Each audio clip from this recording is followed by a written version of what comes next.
It doesn't matter if you break rules, you need to be alive, so cheat if you must. Arjun left Rudra and stood opposite to him. Now when you begin a fight, always dodge him, since he can easily toss you off. Since this match will be to the death, he won't just toss you up, he would break your bones if he catches you. To prevent that, you need to tire him out. Rudra came forward, albeit slowly, and Arjun quickly. Rudra turned and Arjun did the same thing. In a flash, Rudra stormed towards him. Arjun's heartbeat increased as the practice just became serious. With a quick leap, he somersaulted in the corner, causing Rudra to miss him. Very good, Arjun. Rudra smiled. You are quick. Have you battled before? Oh, you have no idea here. And there Arjun smiled. He was profusely sweating now. Arjun little more as Rudra helped him strengthen his arms, his waist and his legs, telling him exercises that'll work best for him. He also taught Arjun how to break someone's neck cleanly, especially ways to deal with Harsha's big neck. We shall practice more tomorrow. Arjun nodded and Rudra began to leave since the practice hour was getting over and the guards were telling all of them to go to their cells. You didn't tell me why you are here. Rudra turned thoughtfully, musing over it. Did you kill someone? No, I loved someone. Arjun could understand the pain that Rudra had behind his eyes. I was a carpenter. He was a noble son. Wow. Arjun didn't really like the fact that Rudra's heart had been broken and he had been thrown in jail because of it, but he was also glad that Rudra liked men. Well, I'm relieved. What happened then? Someone caught us, and Lord Vedanta had a strict policy of no love between men, so he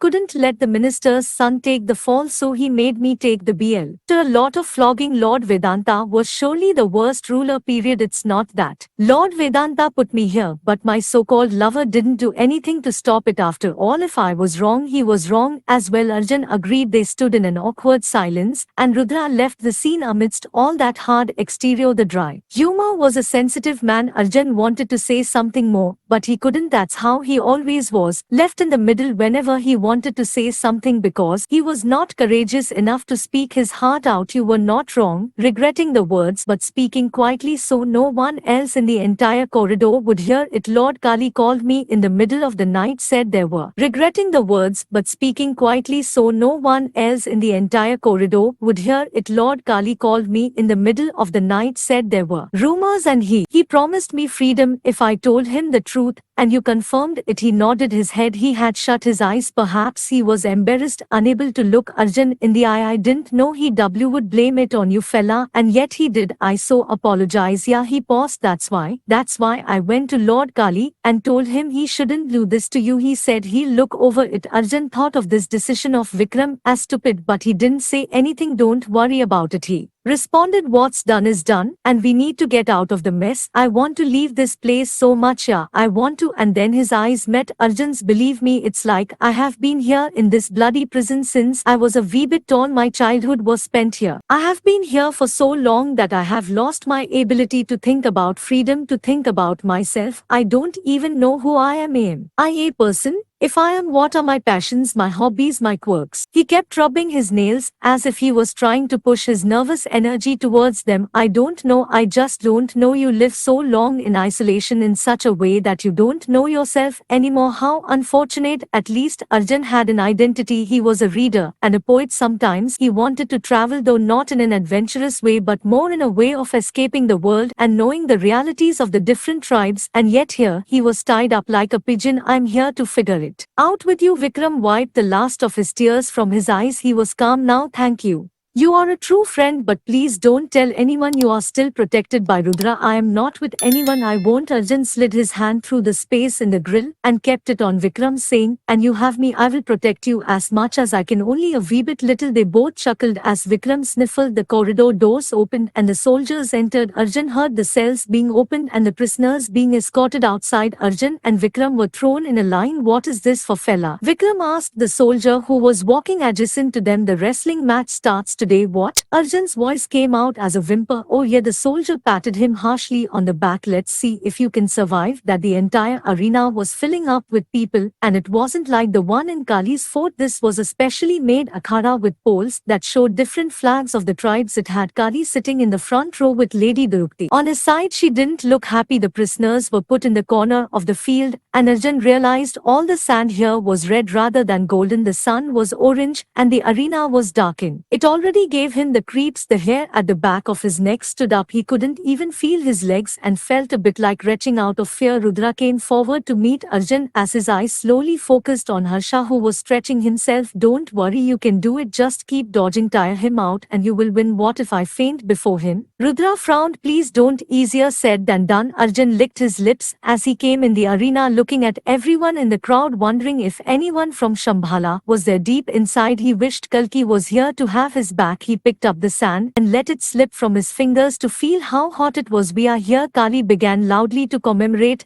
and enjoy one of the greatest and the most amazing fight this kingdom has ever seen, initiated by King Jarasandha. I shall continue it, and I have bet it all on the one I know will win. He's lying. He has promised to win this competition and defeat anyone big or small, the toughest of the lot. One snickered and scoffed, and he will prove you wrong, no doubt. Arjun, my dear boy, are you ready? Even though warmth encased his voice, he was just enjoying the moment like a pure sadist. Arjun nodded glumly. All righty, to fight him. At that moment Harsha raised his voice. I challenge him. Everyone began clapping. They wanted to see Arjun beaten to a pulp. Even Kali looked happy. He clapped while Lady Darupti sat there stern-faced. Very good, we already have an opponent for our champion, but Kali frowned. Too easy, eh? He turned to Darupti to question. Not too boring as well. He doesn't want Harsha to fight me? Harsha looked confused. As well you. He pointed at one of the wrestlers. I want you on the field. Arjun swiveled his head to see, wishing Kali was not pointing at Rudra. His face lost all color when he saw who Kali was pointing at. Vikram. Arjun was stunned. For a moment he stood there, his palms sweaty as he stared at Vikram and then at Kali. This is not happening. Vikram was frozen at his spot. He was wearing a long tunic on his body which the guards came forward and tore apart in a wrestler's rag. He looked like a chubby baby, a newborn who has been fed enough. It was never about killing me. Arjun's heart sunk deeper. Vikram bumbled forward, awkwardly being pushed by the soldiers as the public began to boo him, and for the first time, Arjun saw the chances of winning the match. Vikram stood there in front of Arjun looking meek, and amidst all hoots and boos which Arjun ignored, he could smell Vikram's fear. It is either him or me. Arjun knew to survive, he had to kill Vikram. With his own bare hands he glanced at Rudra, who was nervous, biting the top of his thumb, though he had a triumphant curve of a smile. Rudra didn't know Vikram like Arjun did, and Rudra knew that Vikram can easily be beaten. It was never about killing me, it was aching me. The killer Arjun had had it with Kali. The man was grinning as Arjun looked at him, pursing his lips. I won't fight, Arjun protested. At that the public instantly booed, but Arjun didn't care. You are doing it on purpose, I know, and I won't do it. Vikram had gone to Kali to absolve Arjun of his crimes. He must have realized we are friends. Sure, I understand. Kali just clapped his hands. Manav soldiers appeared from the corner with their spears pointing at Arjun and Vikram. If you. Darupti stood up to protest, but Kali gave her a look as if daring her to speak. She sat down, her eyes downcast. Kali turned to Arjun again. Arjun, a familiar voice spoke from the back. Arjun turned to see Vikram, who was not weeping but had a determined look on his face. Let's do it. He leaned forward and stuck his upper body in the wrong posture. Even Arjun, who didn't know much about wrestling, knew it was the wrong way to stand, otherwise they will kill ya. My time is done here and I would rather die by your hands, but I don't want. The spears came forward, almost poking Arjun. It's all about making choices, fella. I know you are confused, but it's about doing the right thing. How is killing you the right thing, Vikram? Because you'll be putting me out of my misery and you'll be living another day. My purpose was done when I came to this prison, but I know your purpose is greater than this. I know ya will do wonders, so let's do it. Arjun nodded, getting ready. The crowd cheered. Vikram dashed in the front and Arjun grabbed him by the neck as he plummeted into him with full force. Though Vikram was fat, he had good strength and he would have toppled Arjun if Arjun hadn't maintained his balance on the ground. Then with a quick snap, he turned to his back, his hands grabbing Vikram's torso. With a slight shift, he tossed him, throwing Vikram's body up in the air. Vikram was difficult to lift, but Arjun used all his strength. The red dust swirled around them and Vikram lay there, not even fighting anymore but panting. Do it, he whispered. Arjun grabbed him by the neck, tears almost trickling down his eyes, his breath steadying. He put Vikram's neck in a headlock as Vikram protested. Arjun closed his eyes as he heard the final words being whispered to him by Vikram. It was, nice knowing ya, fella. And with a sharp twist to the throat, Arjun lost his only good friend, his life ebbing away in gratefulness. No one clapped, for the fight had been short and one-sided. Arjun stood up, wiping the red red sand from his knees. He glanced at Vikram's corpse, as it laid there peacefully with a slight smile over his chubby face. It was great knowing you too, friend. I know ya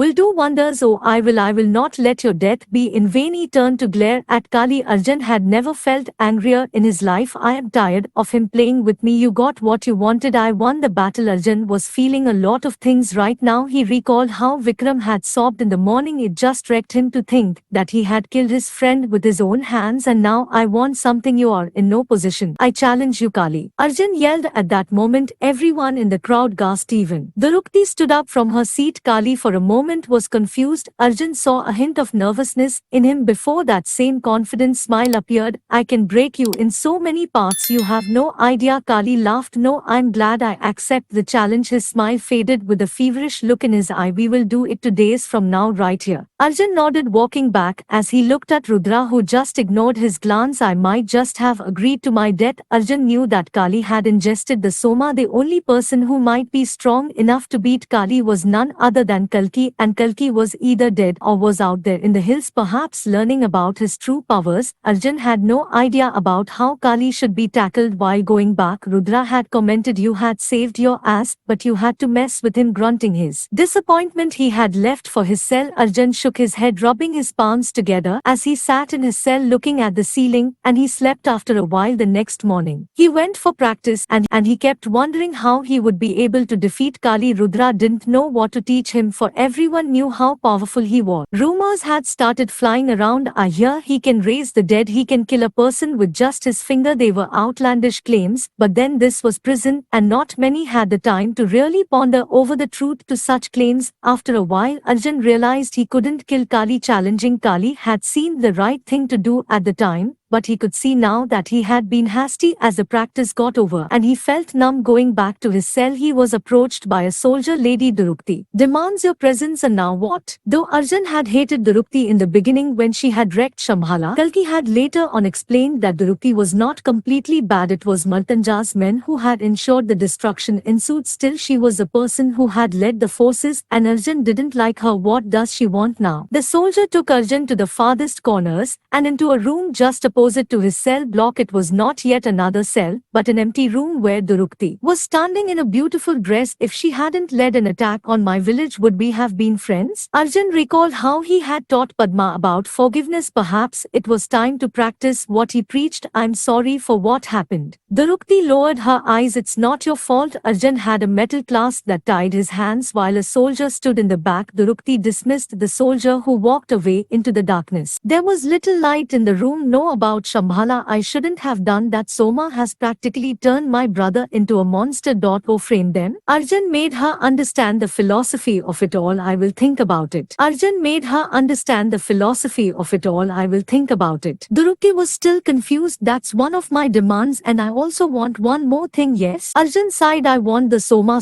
Her eyes widened in shock. No, please. I need to have it. That's the only way I will survive tomorrow's match. But you burnt it all. You are Kali's sister. You know him more than anyone, and you know he would always keep a backup for himself. He might be having some of it. Find it and give it to me by tonight or tomorrow morning. Drupadi's eyes shimmered. What if you go mad after taking it just like him? Arjun had no answer for this. Kripa had made him understand that Soma might lead a man to do some wacky things, and one must have it in the right dosage, otherwise they could be corrupted. Only the dharma and adharma shall be strengthened, and they shall be able to use the effects of Soma the way they are supposed to, and not let Soma control them. I would only require a small dosage, something to charge me up. You are basically telling me you will kill my brother if you get as strong as him. Arjun shook his head. I am not like your brother. I would surely imprison him but not kill him. I do not needlessly kill people. Drupadi nodded. I promise to try for you, for my redemption and for Kalki. Arjun smiled at her and she returned it. As he turned around to leave, she asked from behind, is he all right? Kalki, I don't know. I'm in the dark as much as you are. There was a sliver of worry over her face. I hope he returns soon. If he does return, he will. Yes, I hope so too. And she left the room. Drupadi was hesitating. She didn't want to enter Kali's room. She was about to do something against Kali. Till now she had been internally protesting against him, but now she was about to act on it. And if she was successful and Arjun defeated Kali in combat, Kali would be in jail, and Drupadi would finally get time to teach Kali where he was going wrong. Forcing people to do things was not the way to do it. But then she flushed bastard, hadn't she done the same when she had attacked Shambhala? So Kali doing some paperwork. As her eyes scanned the room, it was precise, ordinary little bits scattered here and there with papers and folders. Otherwise everything was set up well. He looked worried as he scribbled with his quill, dropping the ink in the process. My dear sister, he called out of her, to what do I owe this generous pleasure? Even though his voice was warm, he was busy writing and did not even look at her. How did you know it was me? I'm your brother. I know when you are around. At that her heart sunk. Does he know about Simran?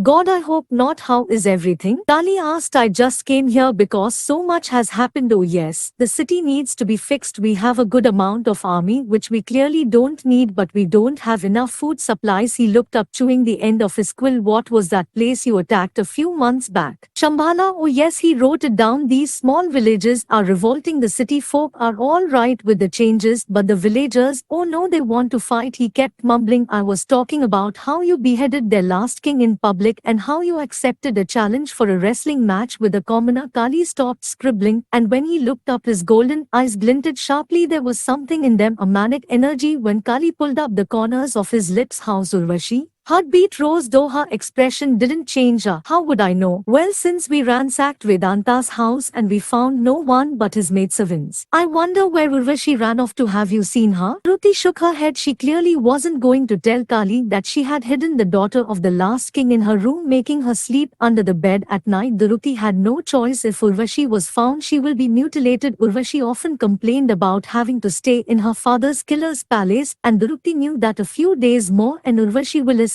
I have enlisted Vedanta's maidservants at our service. We needed them to clean the place. Check up on them, all right? Why did you pick a fight with a commoner, Arjun? He furrowed his brows. Well, you seem interested. Surely he is not a commoner for you. His voice got wheezy as he stood up from his chair. His brother was your lover, wasn't he? No, he wasn't. Durukti sighed. I have told you so many times. Just because you two didn't do anything doesn't mean you didn't want to. Kali smiled. And it's all right, he is dead. After all, it doesn't matter. Durukti nodded, realizing that she hadn't told Arjun about the fact that Kalki may have been killed in a fire that Kali had caused. She wanted to believe he was still out there, hoping he would return one day, but if he didn't, Arjun was the only one who could stop Kali. Arjun is a toy I love to play with, like a whining baby who can't do anything, but you could do a lot of things to him. I love to exercise my power over him, break his beliefs, bring his morals down, break his soul. It's like his smile vanished. Something inside me tells me to do all of this, sister. They want me to hurt him but not kill him, to change him but not stab him. Is it too You hear voices? Ever since I drank that bloody soma. He patted his belt at that moment, and Durukti realized why the soma is there. It's making me think too much, making me. He scratched his bald head. Anyway, I shouldn't bore you with the details. Durukti walked to him and knelt next to his chair, looking up in his eyes. They had the same iris color. No, my dear brother, please let me know your pain. We need to fight this together. There was a genuine look on his face, the same look he used to have before he had soma, when he used to have compassion. These voices, they tell me to embrace my heritage, but what is my heritage? Asura? I don't want to go back to that dead island. He rolled his eyes. Perhaps facing those fears can help you fight these voices and leave the city to the god of riches, Kuvera. Oh no, he'll burn down every last hint of my existence from this city. The only reason I have tied him to the leash is because I have promised him to get Napuri, but honestly, between you and me, I'm more inclined towards the Supans, for they have an abundance of Somalta plants that we can use, but it is said that only if the Supans allow can one enter their city, otherwise it's impossible to do so, and I don't want to kill this city by going to the Dakshinis. It's almost stupid to think the Supans don't use the Somas to make themselves strong, but use it to fly by. They have always been the secluded bunch, quarreling with the Nagas all the time. They must have figured it out that Soma isn't good for your mental health and should be used on an object rather than on a person. What are you implying, my dear sister? He paused, laughing. I'm just messing around. All of this information, I learnt it from Vasuki's diary. He pointed at a brown-colored notebook. He wrote extensively about Supans and their system and the civil war between Nagas and Supans. She shrugged. Durukti spoke comforting words to him as her hand slipped towards his belt, where she saw a lopsided pouch, and she was this close to touching the fabric of it when someone knocked. She pulled her hand back and stood up along with Kali. Opened the doors from outside, letting a strange short man enter. He had a bulbous nose, a thick upper mouth, and long ears with frizzy hair that he hid a little with his turban. He also wore a shawl that covered half of his body, and on his lower half he was wearing a strange. Kali narrowed his gaze. I'm Captain Aruna, he bowed from General Tar's camp. Tar? Kali paused. Hold on, I know you. You are a Vanar. Aruna looked similar to Kali and Durukti, but then his bulbous face with a thick tuft of hair around it, which one would say looked like a beard, was a dead giveaway to his race. But they didn't have mustaches. They worshipped the monkeys and believed they were the superior beings of Ilavarti. Since the Vanars had fought with Lord Raghav against Lord Dushasan, I'm surprised. Kali sat back on his chair. A Vanar has come, and when I had come to Lord Bajrang.